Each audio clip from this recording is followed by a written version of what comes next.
세 번째 영상입니다. 자, 183쪽에 급여의 유형이라고 되어 있는 게 있어요. 자, 이거 뭐 기회라고 되어 있는 거예요. 자, 기회는 기회의 평등과 연결이라고 되어 있는데, 자, 이거는 이제 우리가 이미 대학교 입학 전형도 이 기회에 관련된 그 할당이라고 보시면 되고, 그 다음에 우리가 외국 같은 경우, 특히 미국 같은 경우는 이제 그 소수민족, 그 다음에 흑인과 백인 뭐 이런 경우에 따라서 그 나름대로의 사회에 활동을 할 수 있도록 진출할 기회가 조금씩 차이가 있죠.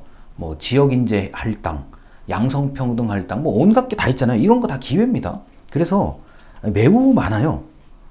그리고 이제 노인에 대한 뭐 이제 대중교통 요금 내는 것부터 해가지고 나름대로 다 기회 평등에 다 해당되는 얘기고요. 가장 정확한 얘기는 제가 볼 때는 교육 분야예요. 교육 분야. 뭐 대학교 입시 같은 거. 그 다음에 평생 교육. 내가 이제 좀 더 이제 나이가 들었을 때 다시 교육을 받고 싶다 하면 이제 기회의 영역이 있다는 거죠. 자, 그 다음에 서비스인데요. 뭐 서비스는 아래에서 7번째, 8번째 줄에 이런 얘기가 있죠.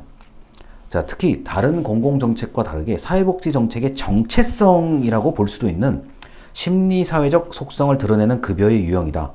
그래서 서비스는 매우 중요하다라고 되어 있습니다. 자, 뭐 재가 노인 서비스, 뭐 방문 요양 서비스, 뭐 이거 전부 서비스잖아요. 자, 그 다음에 이제 그 아동에 관련된 서비스도 있고, 청소년에 대한 심리 상담, 그 다음에 우리 특수아동, 뭐 장애 대학생, 특히 이제 제가 또 장애 대학생들을 보고 있는 입장이라서 장애 대학생 뭐 하나요? 이거는요. 그다음 다문화 계시는 분들, 그다음 북한에서 오신 분들 전부 다 온갖 서비스는 다 있어요. 자, 그런데 이제 이게 나한테 적정하냐 아니냐를 만약에 얘기한다 그러면 그건 개인마다 차이가 있기는 한데, 각종 기능을 제공해준다. 누가? 정부가 제공하기도 하고, 정부가 전문 집단한테 부탁을 해서 제공하는 이 바우처 방식이요. 이렇게 제공하기도 하고, 뭐 여러 가지요.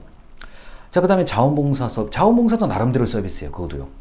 그래서 최근에 제가 봤던 게, 좀 이렇게, 원래 제가 알기로는 저도 김장봉사를 하니까요. 김장봉사가 이제 가을에 하는 걸로 알고 있는데, 또 봄에 또 이렇게 아주 짧게 또 김치 담가서 드실 분들한테 나눠주는 것까지 해서 엊그제 저희 동네도 한 것 같아요. 제가 사는 동네도요.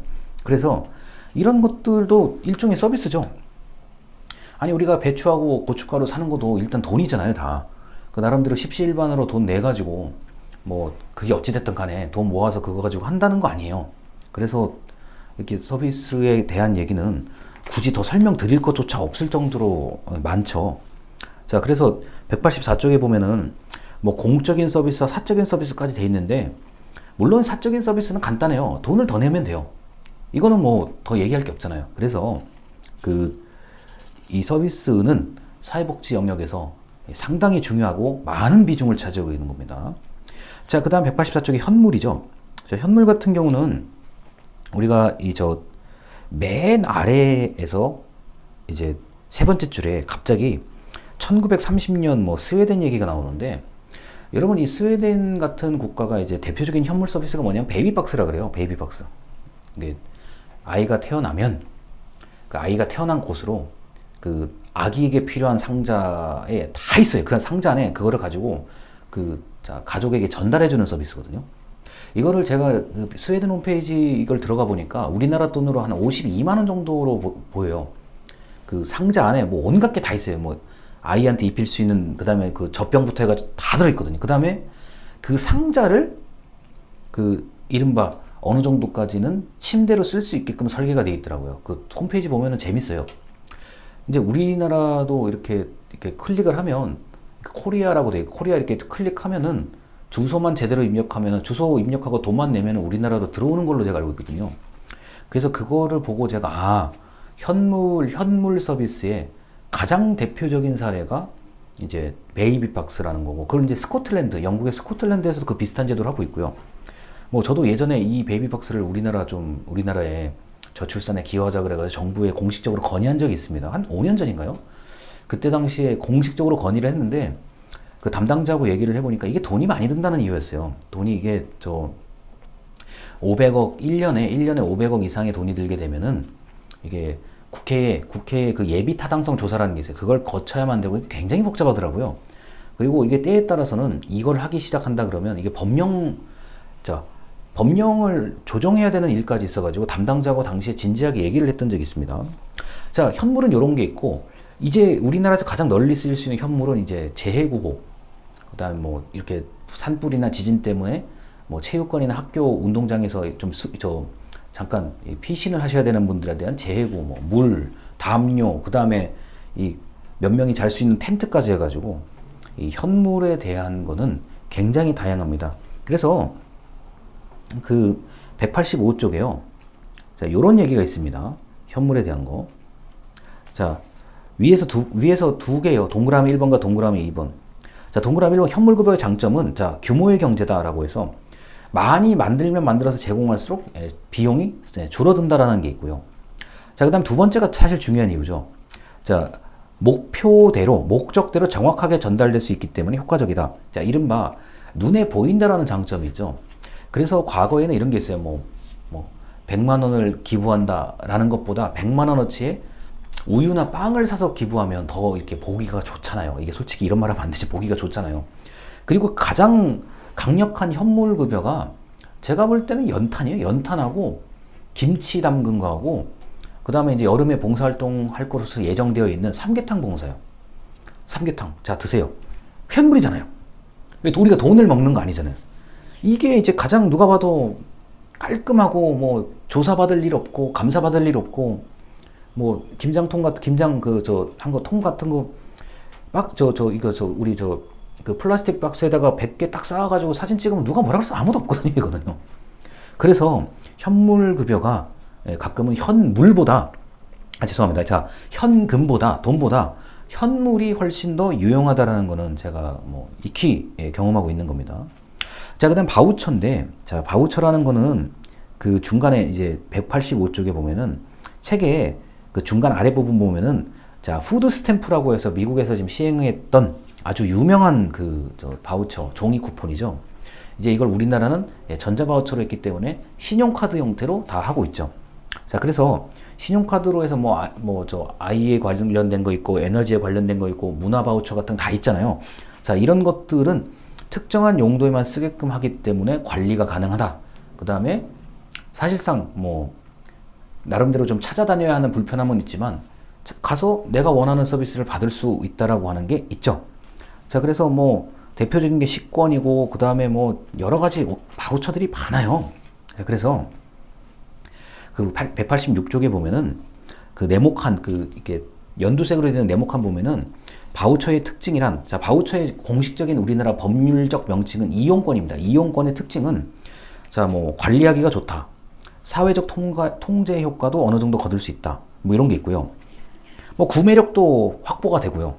그리고 그 바우처 아시겠지만 정부가 그 기관에게 이제 나름대로 협약을 맺는 거잖아요. 그러다 보니까 기관도 괜찮고 그다음에 이제 바우처가 아무래도 현금을 차감하는 그런 그 시스템이다 보니까 금융업계 그다음에 카드 회사에서도 너무 좋아해요. 제가 예전에 이런 경험이 있었는데 카드 회사에서도 뭐 플라스틱 카드 뭐 얼마든지 만들어 드릴 테니까 우리 쪽으로 좀 해서 우리 회사 쪽으로 해서 좀 이렇게 바우처 제도가 운영됐으면 좋겠다라 그래서 굉장히 좋아해요.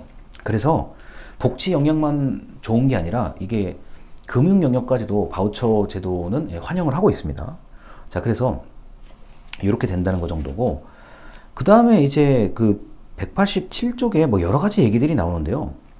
우리 강의 자료에 보시면 제가 괄호에 이렇게 적어놨어요. 추가 비용 납부도 가능하다. 이건 이제 별도로 본인이 좀 더 서비스를 받고 싶다 그러면은 납부를 할 수가 있죠. 그런데 이 추가 비용도 그렇게 많이 줄 수가 없어요.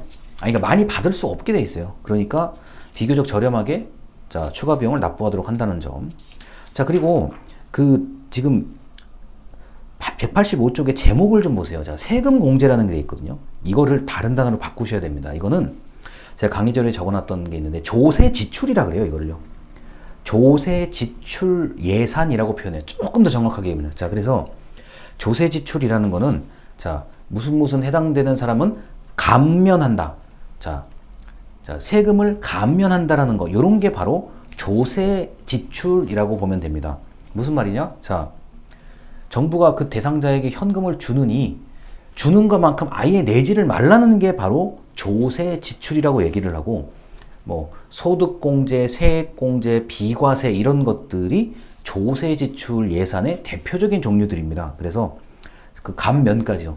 전부 다 조세 지출 예산이다 라고 하는 거고, 이게 어디에 많이 활용이 되냐면은 뭐 산불이나 홍수나 태풍이나 지진 같은 게 일어났을 때 경우에, 자, 대통령님께서 이제 그 특별재난 그 구역을 선포를 하죠. 그러면 특정한 지역에 대해서 뭐 이런저런 혜택들이 많은데, 그 중에 하나가 이제 이 세금에 관련된 부분이고, 그 중에 하나가 그 고등학교, 중고등학교 이제 등록금에 관련된 부분입니다. 그런 거에 대한 이제 아주 큰 혜택이 있고요.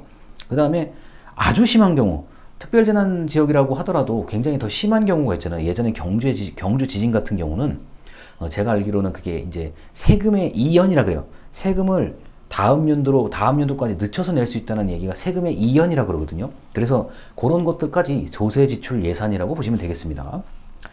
자, 그리고 현금은 얘기할 게 없잖아요. 우리가 알고 있는 각종 수당, 뭐 아동수당, 뭐 청년수당, 그 다음에 실업급여도 현금이죠.